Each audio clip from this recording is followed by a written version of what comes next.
August 1974. The middle of the Pacific Ocean. 3 miles beneath the surface, in total darkness, the mechanical claw of a ship nobody was supposed to know about slowly closed around a dead Soviet submarine.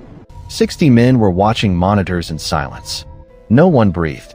One wrong move, one leak to Moscow, one equipment failure, one news tip, and the most expensive, most audacious intelligence operation in American history would collapse. The United States had spent 6 years and $800 million in 1974 dollars, building a fake mining company, a fake billionaire cover story, and a 36,000-ton custom ship with a secret chamber hidden inside its hull. All of it, just to grab one sunken submarine from the bottom of the ocean. And here's the part that should keep you up at night. It almost worked perfectly. Almost. But to understand this, we have to go back. Way back. To a cold February night in 1968, when the Soviet Navy lost something they could never publicly admit losing. It carried a crew of 98 men. It carried 3 nuclear ballistic missiles. And somewhere between Kamchatka and its patrol zone, it sank. The Soviets searched for 6 weeks. They found nothing. They told no one. 98 men, 3 nuclear warheads, and a submarine full of the most sensitive Soviet military technology on Earth vanished silently into 3 miles of ocean. Because saying something means admitting vulnerability. In the Cold War, vulnerability was death. Here's what the Soviets didn't know. We found it first.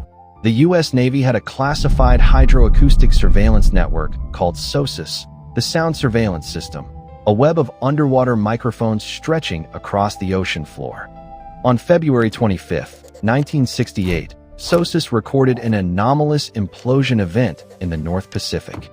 By late 1968, a specially modified Navy vessel, USS Halibut, had located the wreck of K-129 on the ocean floor.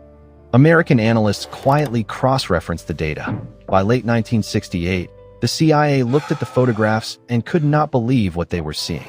The submarine was largely intact, which meant the codebooks, the nuclear warheads, the cipher machines, the torpedo designs, all of it, was theoretically recoverable. Every engineer said no. The deepest salvage operation ever attempted at that point had reached maybe a few hundred feet. 16,500 feet was another universe. The pressures at that depth crushed steel like paper. Instead of accepting the limitation, they decided to invent an entirely new industry just to solve one problem. In 1969, the CIA launched Project Azorian, classified, compartmentalized, known to fewer than a few dozen people at its inception. To do that, they needed a cover story so bulletproof that the entire world would believe it. They needed someone famous enough, eccentric enough, and powerful enough to make the story stick. They needed Howard Hughes.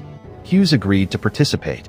His company, Summa Corporation, would publicly announce a revolutionary new venture, deep-sea manganese nodule mining. The cover story was that manganese nodules, real mineral deposits that genuinely exist on the ocean floor, were the next great natural resource. The ship being built was the Hughes Glomar Explorer, a mining ship, totally legitimate. Nothing to see here. At 619 feet long and 36,000 tons, it was built around a massive internal well, called the Moon Pool, a hidden chamber in the center of the hull that could open to the ocean below. Inside that chamber, engineers designed a mechanical claw system they called the capture vehicle, nicknamed Clementine. Clementine was lowered on a pipe string assembled section by section, 3 miles of pipe slowly threading down into the abyss. It had cameras, lights, and claw arms designed to cradle the broken hull of K-129 and hold it as the ship winched everything up. From 1970 to 1974, the Glomar Explorer was built, tested, and deployed, and the cover held. Soviet intelligence ships even shadowed the Glomar Explorer during the mission. They saw a weird-looking mining ship doing weird-looking things. They believed the mining story. The audacity of the deception was itself the protection. In the summer of 1974, the real mission began. The Glomar Explorer positioned itself over the K-129 wreck site. 3 miles of pipe were slowly assembled and lowered. Clementine descended in total darkness for hours. The crew watching the camera feeds saw the seafloor materialize, silt, debris, and then the unmistakable outline of a Soviet submarine that had been sitting there for 6 years. Clementine grabbed it. The winching began. About 2/3 of the way up, somewhere between the ocean floor and the surface. The K-129's hull, already weakened by 6 years of crushing pressure and the stress of the lift, broke apart. A large section fell back to the bottom. What the Glomar Explorer actually recovered was a partial section of the submarine, about 38 feet of the forward hull. The recovered section contained the bodies of 6 Soviet sailors, whom the CIA buried at sea with full Soviet naval honor. The CIA filmed the burial ceremony. In 1992, CIA Director Robert Gates personally presented that film to Russian President Boris Yeltsin. The Russian government received it as a gesture of respect. Sometimes, even in the darkest chapters of human competition, decency surfaces from the deep. The section also contained equipment, documents, and materials that remain classified to this day. The CIA has never fully disclosed what was recovered. What we know is that intelligence analysts considered even the partial recovery operationally significant. The mission stayed secret until it didn't. In March 1975, journalist Seymour Hersh of the New York Times got wind of the story. He sat on it at the CIA's request. Then a Los Angeles Times reporter published it anyway. The story exploded globally. The cover was blown.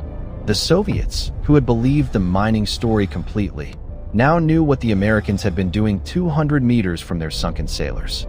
Moscow's response was controlled fury. Publicly, they said almost nothing. Privately, the humiliation was enormous. The CIA had literally gone to the bottom of the Pacific Ocean, grabbed a piece of their most sensitive military hardware, and done it while the entire Soviet Navy watched from the surface, and never once suspected the truth. That's not luck. That's something specific to the American institutional character at its best. The willingness to attempt what everyone else calls insane, because the alternative is doing nothing. Think about what that means. Our government, facing an impossible problem, decided that impossible was just a longer timeline. They didn't wait for technology to catch up. They built the technology. They didn't wait for an opportunity. They manufactured one. And they did it under the nose of a surveillance state that was watching their every move in the Pacific. That's not luck. That's something specific to the American institutional character at its best. The willingness to attempt what everyone else calls insane, because the alternative is doing nothing. 60 feet underground and 3 miles underwater, history was made and then immediately buried again. Most Americans still don't know this story. Most Americans don't know that a CIA ship once pulled a nuclear submarine out of the deep ocean while a billionaire distracted the world with a fake mining company. Now you do. So here's the question I'll leave you with. If our government pulled this off in 1974, with slide rules and analog equipment and no internet, what operations are being run right now, today, that we won't learn about for another 50 years? Drop your answer in the comments.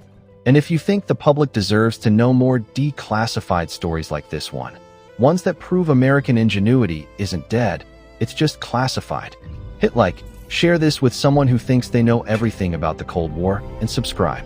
Because we're just getting started.